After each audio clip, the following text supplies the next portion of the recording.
اعوذ باللہ من الشیطان الرجیم بسم اللہ الرحمن الرحیم ولم تکن لہ فئۃ ینصرونہ من دون اللہ وما کان منتصرا صدق اللہ العظیم رب اشرح لی صدری ویسر لی امری واحلل عقدۃ من لسانی یفقہوا قولی رب یسر ولا تعسر وتمم بالخیر آمین یا رب العالمین۔ آج کے لیکچر میں ہم سورۃ الکہف کی ایک مختصر آیت نمبر 43 کو گرامیٹیکلی انالائز کرنے کی کوشش کریں گے۔ آیت اسکرین پہ آپ لکھی ہوئی دیکھ رہے ہیں۔ آیت میں وقت کی کوئی علامت نہیں ہے، لیکن ایک واو عاطفہ کی وجہ سے ہم آیت کے دو حصے کر دیں گے۔ پہلا حصہ ہوگا وَلَمْ تَكُن لَهُ فِئَةٌ يَنصُرُونَهُ مِن دُونِ اللَّهِ، اور دوسرا ہوگا وَمَا كَانَ مُنتَصِرًا۔ اب جو پہلا حصہ ہے اس کے الفاظ پہ پہلے بات کر لیں گے۔ پہلے حصے میں پہلا لفظ جو ہے وہ واو ہے اور یہ ایک حرف ہے۔ لم حرف ہے، تکن فعل ہے، لام حرف ہے، ہو اسم ہے، فئۃ اسم ہے، ینصرون فعل ہے، ہو اسم ہے، من حرف ہے، دون اسم ہے اور اللہ اسم ہے۔ واو جو ہے یہ استنافیہ ہے، لم حرف نفی و جزم و قلب ہے، اور تکن جو ہے یہ فعل ناقص ہے، مجزوم ہے، یہاں پر استعمال ہوا اور مجزوم بالسکون ہے۔ آپ جانتے ہیں کہ فعل مضارع جو ہے یہ مجزوم کس طرح سے ہوتا ہے؟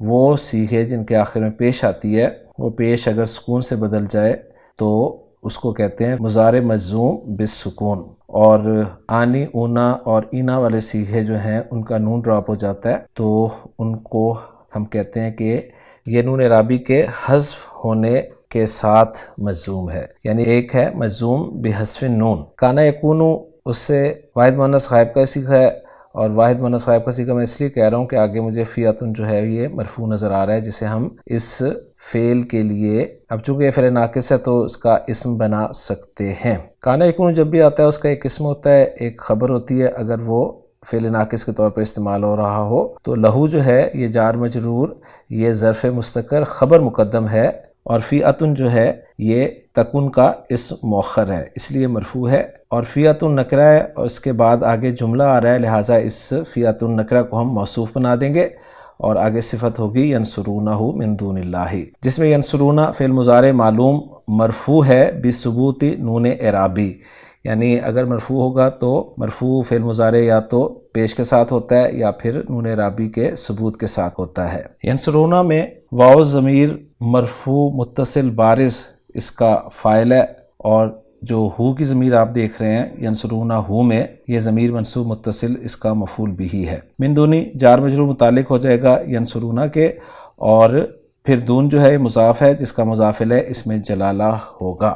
گویا ینصرونہ ہو من دون اللہ فعل، فاعل، مفعول اور متعلق جملہ فعلیہ ہو کر محلاً مرفوع صفت بن جائے گا فیاتن موصوف کے لیے، اور فیاتن موصوف اپنی صفت کے ساتھ مل کر اسم مؤخر ہو جائے گا فعل ناقص کے لیے، اور پھر فعل ناقص جو ہے اپنی خبر مقدم اور اسم مؤخر سے مل کر جملہ فعلیہ ہو جائے گا، اور چونکہ جملہ مستانفہ ہے اس لیے واو کو ہم استنافیہ پہلے ہی قرار دے چکے ہیں۔ ترجمہ اس حصے کا کچھ یوں ہوگا، اور نہیں تھا اس کا کوئی ایسا گروہ جو اس کی مدد کر سکتا۔ گروہ چونکہ لفظاً واحد ہے لیکن معنی اس کے جمع کے ہیں، اس لیے ینصرونہ جو ہے آپ کو جمع کا صیغہ مل رہا ہے، لیکن اردو میں ہمیں واحد لفظ ہی استعمال کرنا پڑے گا۔ پہلے حصے کے بعد جو دوسرا حصہ ہے، اب اس کے الفاظ بات کریں گے۔ دوسرا حصہ ہے وما کانا منتصرا، اس میں واو حرف ہے، ما حرف ہے، کانا فعل ہے اور منتصرہ اسم ہے۔ واو حرف عطف ہے، ما نافیہ ہے، کانا فعل ناقص ہے، اور ہوا ضمیر مرفوع متصل مستتر اس کا اسم ہے، اور منتصرن جو ہے یہ کانا کی خبر ہے، اور منتصر جو ہے یہ انتصرا ینتصرو نون صاد را باب افتعال سے اسم الفاعل کا صیغہ ہے۔ پھر کانا فعل ناقص اپنے اسم اور اپنی خبر سے مل کر جملہ فعلیہ بن رہا ہے، اور اس کا عطف جو ہے وہ ہم لم تکن والے جملے پر کر دیں گے۔ اور اسی سے کا اگر ترجمہ ہم اپنے الفاظ میں کرنا چاہیں تو کچھ یوں ہوگا کہ وما کانا منتصرن، اور نہ وہ خود بچنے والا تھا۔ الحمدللہ جی ہماری ورکنگ مکمل ہو گئی ہے. ذرا محمود صافی صاحب کی ورکنگ پہ بھی نظر ڈال لیتے ہیں. محمود صافی صاحب نے واو کو استنافیہ، لم کو حرف نفی و جزم قرار دیا ہے، تکن مضارع مجزوم ہے، لام حرف جر ہے، اور ہا جو ہے یہ مجرور ہے، اور جار مجرور متعلق بھی خبر مقدم ہو گیا ہے. فیاتن اسم ہے تکن کا، اس لیے مرفوع ہے. ینصرونہ فعل مضارع مرفوع ہے جس میں واو فاعل ہے اور ہا ضمیر مفعول بہ کی ہے. پھر اس کے بعد واو عاطفہ ہے، ما نافیہ، کانا فعل ماضی ناقص، اور اس کا اسم جو ہے وہ ضمیر مستتر ہے، تقدیرہ ہوا، اور منتصرن جو ہے کانا کی خبر ہے اس لیے منصوب ہے. جملہ لم تکن لہ فیۃ لا محل لہ استنافیہ قرار دیا ہے. ینصرونہ والا جملہ فی محل رفع نعت یعنی صفت قرار دیا ہے فیۃ کے لیے، اور جملہ ما کانا منتصرن لا محل لہ معطوفات علی الاستنافیہ.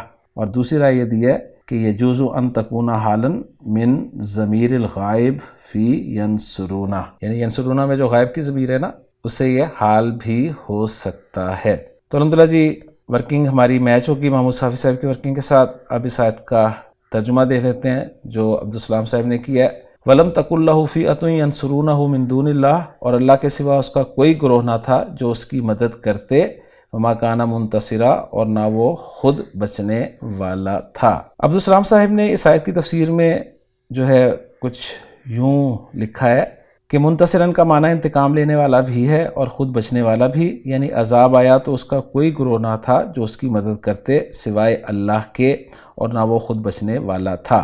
من دون اللہ کا ایک مطلب یہ ہے جو ترجمے میں گزرا، اور زمخشری اور کئی مفسرین نے یہی معنی کیا ہے، یعنی اس وقت اللہ کے سوا اسے کوئی بچانے والا نہ تھا مگر وہ اس کو ناراض کر چکا تھا. اور من دون اللہ کا دوسرا معنی یہ ہے کہ پھر اللہ کے مقابلے میں اس کا کوئی گروہ نہ تھا جو اس کی مدد کو پہنچتا.